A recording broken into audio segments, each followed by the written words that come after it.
Hello, welcome to the second lecture of atomic structure. Last class में हम लोगों ने एटॉमिक स्ट्रक्चर स्टार्ट किया था एंड उसी सीरीज में हम लोग सेकंड लेक्चर की बात करेंगे। लास्ट क्लास में हमने एटम के बारे में बात किया था, सब एटॉमिक पार्टिकल्स के बारे में बात किया था, representation of atom along with isotopes and isobars के बारे में बात हुई थी। ओके, नाउ अब हम लोग इसके आगे बात करते हैं एंड कुछ और टर्म जो कि आइसो बार आइसोटॉप से रिलेटेड सिमिलर वे में आते हैं, उनकी हम लोग यहाँ पर बात करते हैं। तो नेक्स्ट टर्म जो हमारा रहेगा वो रहेगा that is iso electronic species. Okay, तो ये क्या होते हैं आइसो इलेक्ट्रॉनिक स्पीसीज? ठीक है, सबसे पहले अगर हम बात करें ऐसे दो स्पीसीज, ठीक है, जिनमें सेम नंबर ऑफ इलेक्ट्रॉन हो। ठीक है, तो यहाँ मैं अगर डेफिनेशन की बात करूं स्पीसीज में कौन कौन सी चीजें आ सकती है हमारी, that is here we can write it down, that is species where atom भी हो सकते हैं, मॉलिक्यूल्स भी हो सकते हैं और आयंस भी हो सकते हैं। ठीक है, that is having same number of electrons. Okay, तो ऐसे दो लोग जिसमें टोटल नंबर ऑफ इलेक्ट्रॉन जो है वो क्या होने चाहिए, सेम होने चाहिए। अच्छा, इसका एग्जांपल अगर हम लोग यहाँ पर ले, ठीक है, तो अगर मैं डिस्कस करता हूँ जैसे N3 माइनस है, हमारे पास O2 माइनस है और हमारे पास F माइनस है। इनमें अगर टोटल इलेक्ट्रॉन्स की बात करूं मैं, ठीक है, तो यहाँ पर अगर हम नाइट्रोजन की बात करें तो नाइट्रोजन के पास नॉर्मली कितने इलेक्ट्रॉन होते हैं, 7 इलेक्ट्रॉन होते हैं, बट 3 माइनस है, इसका मतलब क्या है, यहाँ पर 3 इलेक्ट्रॉन्स ऐड हुए हैं। ठीक है, तो यहाँ पर 3 ऐड करने के बाद कितना आ जाएंगे, 10। ऐसे ही सिमिलरली ऑक्सीजन में 8 इलेक्ट्रॉन थे, 2 ऐड करके कितने हो जाएंगे, 10 हो जाएंगे। फ्लोरीन में नॉर्मली कितने इलेक्ट्रॉन्स थे, 9, एक ऐड करेंगे तो कितना हो जाएंगे, 10 हो जाएंगे। तो ये जो स्पीसीज हैं ये क्या है, आयंस हैं ये वैसे, ठीक है, बट ये क्या है, हमारे सेम नंबर ऑफ इलेक्ट्रॉन्स जो हैं वो रखते हैं। नाउ अब जरूरी नहीं कि आयंस रहेंगे। अगर मैं मॉलिक्यूल की बात करूं जैसे H2S है, ये मेरा फर्स्ट एग्जांपल था। Now this is the second example. H2S and HCl के बारे में अगर यहाँ पर बात की जाए, ठीक है, तो हम यहाँ डायरेक्टली देख सकते हैं कि टोटल नंबर ऑफ इलेक्ट्रॉन की अगर मैं बात करूं, 2 हाइड्रोजन है तो 2 इलेक्ट्रॉन्स किसके पास होंगे, हाइड्रोजन के पास। सल्फर का एटॉमिक नंबर कितना होता है, सल्फर का एटॉमिक नंबर होता है 16, तो उसमें कितने इलेक्ट्रॉन्स होंगे, 16 ही होंगे। तो दैट इज ये कितना हो जाएगा, 18 नंबर ऑफ इलेक्ट्रॉन्स हो जाएंगे। यहाँ अगर बात करें तो हमारे पास एक इलेक्ट्रॉन हाइड्रोजन का, क्लोरीन के 17 इलेक्ट्रॉन, तो कितना हो जाएगा हमारा टोटल इलेक्ट्रॉन, 18 हो जाएगा। ओके, ठीक है, तो ये कहीं ना कहीं मॉलिक्यूल। कुछ ऐसे पोली एटॉमिक आयंस भी होते हैं हमारे, जैसे CO3, जैसे थर्ड एग्जांपल की अगर मैं बात करूं, ठीक है, तो अगर मैं ले रहा हूँ CO3 2 माइनस या फिर NO3 माइनस, तो ये लोग भी क्या है, हमारे आइसो इलेक्ट्रॉनिक है। इसमें भी अगर हम टोटल नंबर ऑफ इलेक्ट्रॉन्स निकालेंगे तो वो हमारे सेम आएंगे। अब एक और चीज है, ठीक है, जो एड ऑन में है, iso electronic species normally total number of electrons को लेकर ही होता है, बट आज के टाइम पे इस कॉन्सेप्ट को और थोड़ा एक्सटेंड कर दिया गया है कि total number of same valence shell के इलेक्ट्रॉन अगर होते हैं तब भी आइसो इलेक्ट्रॉनिक कंसिडर कर लिया जाता है। अब ये चीज का ध्यान रखना है, आपके पास अगर क्वेश्चन आता है जिसमें चारों ऑप्शन में से आपको कोई भी आइसो इलेक्ट्रॉनिक नहीं दिख रहा है, देन उस केस में आपको ये वाला पॉइंट कंसिडर करना है। अगर same number of valence electron अगर हैं तब भी आप उसको आइसो इलेक्ट्रॉनिक कंसिडर कर सकते हो। तो यहाँ पर अगर मैं बात करूं थोड़ा सा, यहाँ अगर हम लोग इसमें नोट करके ऐड ऑन कर लेते हैं, नोट लिखा जाए यहाँ पर कि now days this concept is, here we can write, nowadays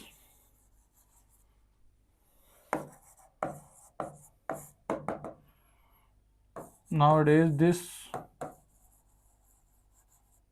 concept is extended to consider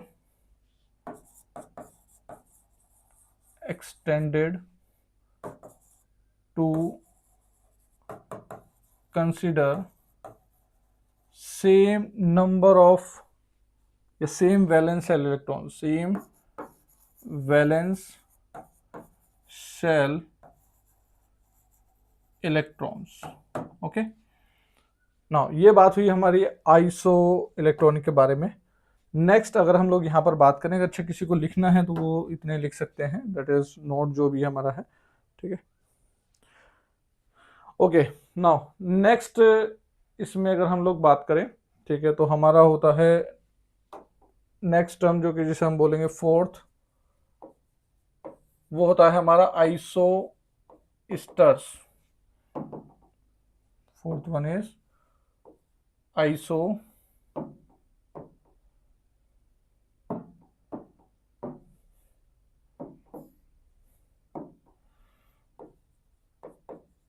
आइसोस्टर्स।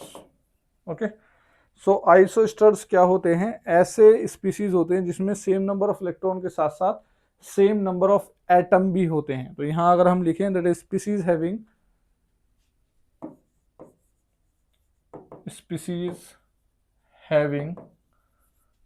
Same number of electrons and same number of atoms. ये ध्यान देना है, ठीक है।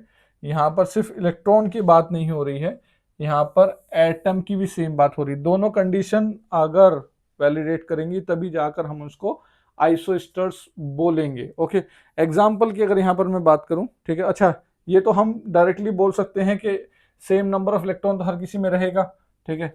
तो हम ये बात बोल सकते हैं कि जो हमारे आइसोस्टर्स हैं, ठीक है, वो आइसोइलेक्ट्रॉनिक स्पीसीज भी हैं, तो दे आर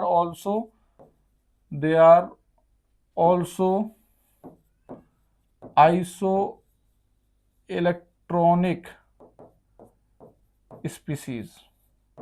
ओके, तो आइसोस्टर्स आइसो इलेक्ट्रॉनिक स्पीसीज भी रहेंगे। यहां पर एग्जांपल की हम लोग बात कर लेते हैं, ठीक है। जैसे एग्जांपल में सबसे पहले मैं लेता हूं, ठीक है, मेरे पास है एक तरफ CH4, ठीक है, और एक तरफ है मेरे पास NH4+। अगर नंबर ऑफ एटम्स की बात करूं तो दोनों में ही क्या है, नंबर ऑफ एटम्स 5 है। इलेक्ट्रॉन्स की अगर मैं यहाँ पर बात करता हूं तो कार्बन पे कितने हैं, 6 इलेक्ट्रॉन्स, और हाइड्रोजन पे कितने हैं, 4। तो टोटल कितने हो गए हैं, 10। यहाँ पर नाइट्रोजन पे कितने हैं, 7। हाइड्रोजन पे 4 हाइड्रोजन है तो कितने होंगे, 4, और एक प्लस है तो इसमें माइनस हो जाएगा 1 इलेक्ट्रॉन, तो कितने हो जाएंगे, 10। तो यहाँ पर एटम भी सेम है 5, ठीक है, और इलेक्ट्रॉन्स भी यहाँ पर सेम है, that is total number of electron is 10, ठीक है। और यहाँ पर एग्जांपल में देता हूँ अदर एग्जांपल, जिसको आप लोग भी चेक कर सकते हैं, ठीक है। मैं यहाँ पर एग्जांपल ले लेता हूँ। Okay, so here another example is CO3 2 minus, NO3 minus, and BO3 3 minus. Third example is NH2 minus H2O. Fourth example है SiO4 4 minus, PO4 3 minus, SO4 2 minus, and ClO4 minus. Okay, ठीक है। तो अगर इसमें मैं बात करूं यहाँ पर, तो इन सभी में 32 इलेक्ट्रॉन्स हैं, ठीक है, एंड एटम कितने हैं, 4 एटम्स हैं। ओके, नेक्स्ट में अगर हम बात करें तो हमारे 10 इलेक्ट्रॉन्स हैं एंड 3 एटम्स हैं सभी में। यहाँ पर अगर बात करें हमारा, तो 50 हमारे इलेक्ट्रॉन्स हैं, क्या है, 50 इलेक्ट्रॉन्स हैं एंड हमारे पास 5 एटम्स हैं। ओके, तो ये सभी के सभी क्या है, हमारे आइसो स्टर्स हैं, जिसमें सेम नंबर ऑफ इलेक्ट्रॉन के साथ साथ सेम नंबर ऑफ एटम्स भी प्रेजेंट है। ओके, ठीक है। नाउ नेक्स्ट बात करते हैं यहाँ पर, ये हमारा पूरा डिस्कशन था आइसो स्टर्स को लेकर। नेक्स्ट डिस्कशन करते हैं, एग्जांपल एक बार आप लिख लीजिए इसमें।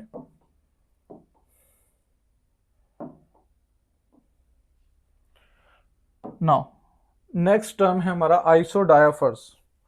Fifth one that is iso डायाफर्स।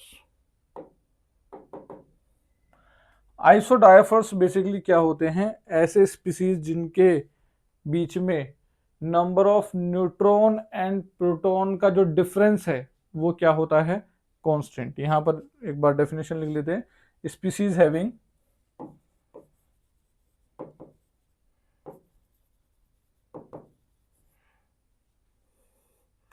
Same difference of species having same difference in number of neutron and proton। Okay, तो आपको पता होगा कि न्यूट्रॉन हम लोगों ने कैसे निकाला था, that is a minus Z करके हमने न्यूट्रॉन निकाला था, एंड प्रोटॉन क्या था हमारा, दैट इज जेड। तो अगर मैं यहाँ पर न्यूट्रॉन माइनस प्रोटॉन की बात करूं तो that is nothing but A minus 2z। ठीक है, तो ये जो डिफरेंस है वो क्या होना चाहिए, सेम होना चाहिए दो लोगों के बीच में, तभी हम उनको क्या बोलेंगे, आइसो डायाफर्स बोलेंगे। ओके, यहाँ पर अगर एक एग्जांपल लूँ मैं, ठीक है, तो जैसे कि एग्जांपल हम लोग यहाँ ले लेते हैं,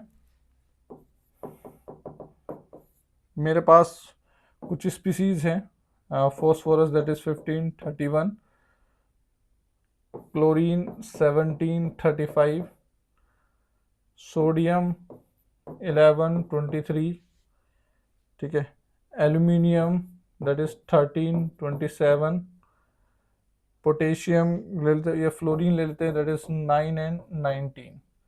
ठीक है, तो इन लोगों में अगर मैं बात करूं a-2z की, अगर मैं यहाँ पर बात करता हूँ, ठीक है, तो बेसिकली करना क्या है, ऊपर वाले में से नीचे वाले का डबल करके माइनस करना है। तो अगर मैं ऊपर वाले में से नीचे वाले का डबल करूंगा तो कितना आ जाएगा, 1 आ जाएगा, दैट मीन्स 31 में से 30 माइनस होगा। ऊपर वाले में से नीचे वाले का डबल माइनस करेंगे, यहाँ भी कितना आ जाएगा, 1 आ जाएगा, यहाँ भी कितना जाएगा 1, यहाँ भी कितना जाएगा 1, यहाँ भी कितना जाएगा, मतलब सब केस में a-2z जो आएगा वो क्या आएगा, 1। तो इसी बेसिस पर हम इनको आइसो डायाफर्स बेसिकली बोलते हैं। ओके, नोट डाउन करो इसको।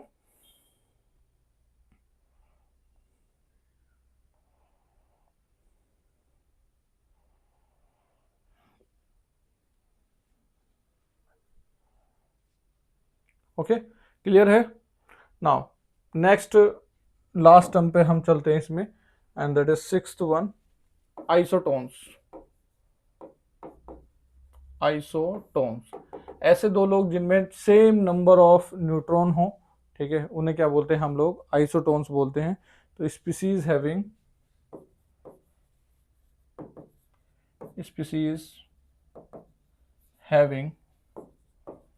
Same number of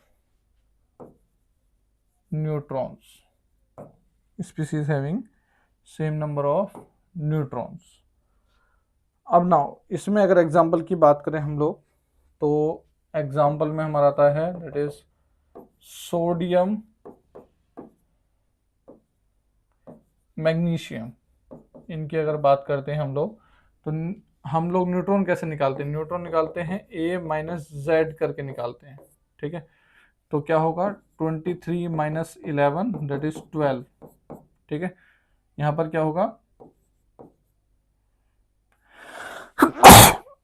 sorry, 24 minus 12 that is equal to 12। Okay, तो यहाँ पर same number of neutron present है दोनों लोगों में। और एग्जांपल भी अगर यहाँ पर मैं दूं, ठीक है, तो यहाँ लिख लेते हैं, that is this is the first one.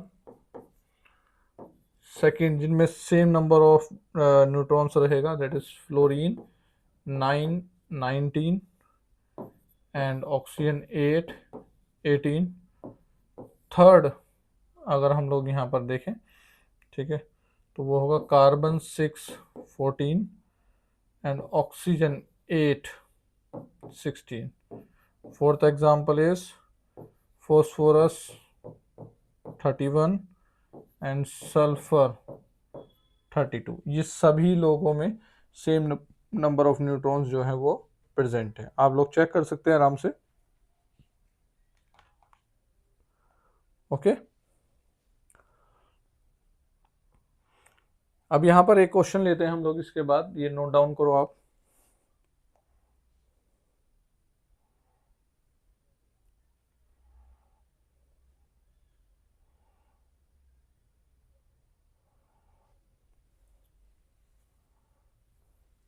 चलिए एक क्वेश्चन की बात करते हैं। क्वेश्चन कुछ इस तरह से है कि that is which of the following set is और आर आइसोस्टर्स। ऑप्शन कुछ इस तरह से हमारे पास है। A that is N2O and CO। B option है N2 and CO2। C option है B3N3H6 and C6H6। D option है HF नियोन। आइसोस्टर्स कौन से हैं? ठीक है, आइसोस्टर्स याद करो किस चीज़ को लेकर बात करी थी हमने। ठीक है, ऐसे लोग जिनमें सेम नंबर ऑफ एटम्स भी हों, सेम नंबर ऑफ इलेक्ट्रॉन्स भी हों। तो एक बार मुझे बताओ क्या हो सकता है।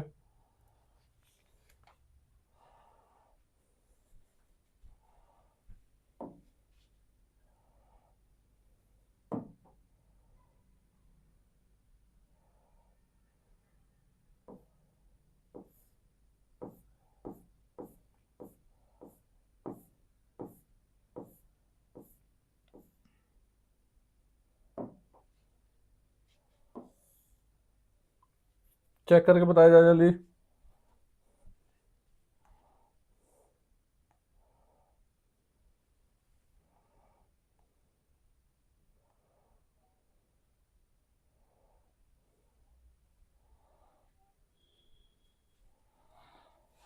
क्या आंसर आ रहा है? तो काफ़ी लोग यहाँ पर सी ऑप्शन को बता रहे हैं। ठीक है, okay, now so answer is C. ठीक है, यहाँ पर इन दोनों ही में हमारे नंबर ऑफ एटम्स 12 हैं और नंबर ऑफ इलेक्ट्रॉन्स भी सेम है। ठीक है, अच्छा ये जो चीज़ है ये तो तुम्हें पता होगा, इसे तो बेंजीन बोलते हैं। ठीक है, एंड ये एक बेंजीन के जैसा ही है बट इसमें कार्बन नहीं है, तो इसे बोलते हैं हम लोग इनऑर्गेनिक बेंजीन।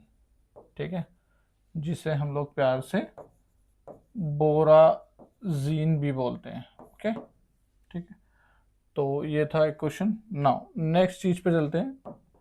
हमारे कुछ एटॉमिक मॉडल्स हैं। ठीक है, जिनकी बात बेसिकली करी जाती है। एंड उससे पहले अगर मैं बात करूं तुमसे एक चीज़ के बारे में, दैट इज एक चीज़ होती है E/M रेशो। ठीक है, क्या होता है E/M रेशो? ठीक है, E/M रेशो क्या है ये? दैट इज E जो है हमारा चार्ज है। ठीक है, चार्ज बाय मास रेशो, इसको अगर सिंपली बोलूं मैं तो that is charge by mass ratio. ठीक है, तो अक्सर ये रेशो कंपेयर करने के लिए हमारे सामने आ जाता है। ठीक है, कि E/M हमको कंपेयर करना है डिफरेंट डिफरेंट हमारी स्पीसीज के बारे में अगर बात की जाए। ठीक है, तो यहाँ पर अगर मैं एक क्वेश्चन लेता हूँ, ठीक है, कि हमें कंपेयर करना है। अच्छा, एक अल्फा पार्टिकल के बारे में आप जानते हो? ठीक है, अल्फा पार्टिकल अगर मैं बोलता हूँ तो अल्फा पार्टिकल का क्या मतलब होता है? That is nucleus of helium. ठीक है, ये बनता कैसे है? हीलियम में से जब 2 इलेक्ट्रॉन निकाल दो तो हीलियम में 2+ और 2 इलेक्ट्रॉन, तो ये जो चीज होती है इसे क्या बोलते हैं? अल्फा पार्टिकल बोलते हैं। ठीक है, अल्फा पार्टिकल पे अगर मैं बात करूं तो इसके इलेक्ट्रॉन निकले हैं। ठीक है, तो इसका ये सिचुएशन जो है वो सेम है। ठीक है, तो इसका मतलब प्रोटॉन इसके पास 2 हैं, न्यूट्रॉन इसके पास 2 हैं। ओके, इलेक्ट्रॉन नहीं है इसके पास, इलेक्ट्रॉन निकाल दिया गया है, तो दैट मीन्स ये क्या है? 0 है। ठीक है, अब अगर हमें कंपेयर करना है E/M रेशो, ठीक है, तो हम लोग अगर यहाँ पे कंपेयर करते हैं, ठीक है, आगे चलते इसमें दैट इज क्वेश्चन के साथ ही बात करते हैं कि arrange E/M ratio of electron, proton, neutron and alpha particles, okay. And ये जो हम कंपेयर कर रहे हैं दैट इज मैग्नीट्यूड वाइज, ठीक है। वो चाहे इंक्रीजिंग मोड में कर दो, चाहे वो डिक्रीजिंग मोड में कर दो, ठीक है। हमें E/m रेशियो जो है वो कंपेयर करना है। हमने फर्स्ट लेक्चर में ये बात बताई थी कि किसका कितना मास होता है। इलेक्ट्रॉन, प्रोटॉन, न्यूट्रॉन में आपको मास का आइडिया है, ठीक है। अल्फा पार्टिकल का मैंने बता ही दिया है कि 2-4 वाला सिचुएशन होता है।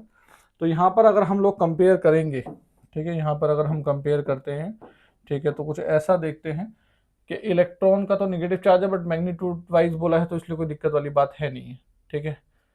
अब न्यूट्रॉन जो है वो हमारा जीरो हो जाएगा क्योंकि उसके पास चार्ज ही नहीं है, और सब लोगों के पास चार्ज है। इसके पास 1 यूनिट चार्ज है, ठीक है। इसके पास क्या है, 1 यूनिट चार्ज है। इसके पास भी क्या है, 1 यूनिट चार्ज है, ठीक है। इसके पास क्या है, 0। और अल्फा पार्टिकल के पास कितना है, 2 यूनिट चार्ज है, ठीक है, +2, ठीक है। तो हमारा जो न्यूट्रॉन है वो सबसे पीछे आ जाएगा, ठीक है। ऑर्डर की अगर हम लोग बात करें यहाँ पर तो न्यूट्रॉन हमारा सबसे पीछे आ जाएगा। नाउ अब अगर मैं बात करता हूँ कि एक तरफ मेरा 1 यूनिट है, मास इलेक्ट्रॉन का बहुत कम है और मास नीचे की तरफ आता है, ठीक है। प्रोटॉन का भी 1 यूनिट है, ठीक है, बट प्रोटॉन का मास ज़्यादा है, ठीक है। अब इसमें 2 यूनिट है तो इसका चार्ज है बट 4 यूनिट इसका मास है। तो अगर मैं बात करता हूँ इलेक्ट्रॉन की, ठीक है, तो इलेक्ट्रॉन पे चार्ज क्या आएगा, इलेक्ट्रॉन के लिए 1 यूनिट चार्ज होगा और मास ऑफ इलेक्ट्रॉन होगा। और प्रोटॉन के लिए अगर मैं बात करूं तो 1 यूनिट चार्ज होगा और मास ऑफ प्रोटॉन होगा। प्रोटॉन का मास ज़्यादा होता है, इलेक्ट्रॉन का मास कम होता है, तो इसलिए ओवरऑल रेशियो इलेक्ट्रॉन का ज़्यादा हो जाएगा, ठीक है। तो इलेक्ट्रॉन कहीं ना कहीं आगे आएगा। अब अल्फा पार्टिकल की अगर मैं बात करूं तो 2 ऊपर यूनिट चार्ज है और 4 टाइम्स मास ऑफ प्रोटॉन है, तो कहीं ना कहीं ये क्या हो गया, 1/2 टाइम्स मास ऑफ प्रोटॉन। तो ये तो नीचे की तरफ और भारी हो गया प्रोटॉन से, ठीक है। तो अल्फा पार्टिकल कहीं ना कहीं यहाँ आ जाएगा। उसके बाद क्या आएगा, प्रोटॉन। उसके बाद हमारा क्या आएगा, सबसे ज़्यादा कौन सा होगा, इलेक्ट्रॉन होगा, ठीक है। तो ये हमारा कहीं ना कहीं ऑर्डर है किसका, E/m रेशियो ऑफ 4 पार्टिकल्स इस तरह से बेसिकली अरेंज होंगे, ओके, ठीक है। यहाँ पर एक क्वेश्चन वो लेता हूँ मैं, ठीक है, दैट इज, इसको नोट डाउन करो, यहीं साइड में ले लेते हैं तो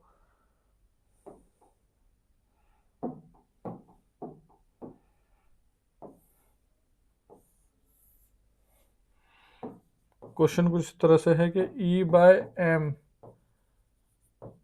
ratio of aluminium +3 is equal to x times E/m of proton, ठीक है। तो हमें क्या फाइंड करना है, हमें x फाइंड करना है यहाँ पर, ओके। हमें एल्यूमिनियम का जो E/m रेशियो है वो प्रोटॉन के सेंस में कंपेयर कराना है, ठीक है। तो यहाँ पर अगर डिस्कस करें इसको तो देखो, अगर मैं एल्यूमिनियम की बात करूँ तो that is 13 number of protons इसमें प्रेजेंट है, ठीक है। और चार्ज कितना है इस पर, 3+ का चार्ज है यहाँ पर। चार्ज जो है वो 3 टाइम्स है। एंड मास जो है, अच्छा मास की बात करूँ, ये नंबर ऑफ प्रोटॉन है, मास जो होगा वो हमारा कितना होगा, 27 होगा, ठीक है। तो E/m ऑफ एल्यूमिनियम +3 अगर मैं बात करूं तो चार्ज जो होगा 3 टाइम्स होगा जितना चार्ज किसके पास होता है, प्रोटॉन के पास होता है। एंड मास जो होगा वो 27 टाइम्स होगा जो मास ऑफ प्रोटॉन के पास होता है। तो यहाँ अगर मैं बोलूँ तो ये कट के कितना जाएगा, 1/9, और ये क्या जाएगा, QP/MP, मतलब ये कहीं ना कहीं क्या जाएगा, ये क्या हो जाएगा, चार्ज बाय E/m बोलो या तो Q/m बोलो, E/m ऑफ प्रोटॉन। तो यहाँ x की वैल्यू कितनी निकल जाएगी, दैट इज 1/9, ओके, ठीक है। तो ये कहानी थी कहीं ना कहीं हमारी E/m वैल्यूज कैसे कैलकुलेट होती हैं, ये बहुत क्वेश्चंस में आ जाता है, ठीक है, क्योंकि E/m की वैल्यूज पे डिस्कशन रहता है, ठीक है। तो बाकी बातें जो है हम लोग नेक्स्ट लेक्चर में करेंगे, जो भी हमारे एटॉमिक मॉडल्स हैं जैसे कि Thomson atomic models, Rutherford atomic model Bohr atomic model, इनका डिस्कशन अपन नेक्स्ट क्लास में करेंगे। Okay, thank you.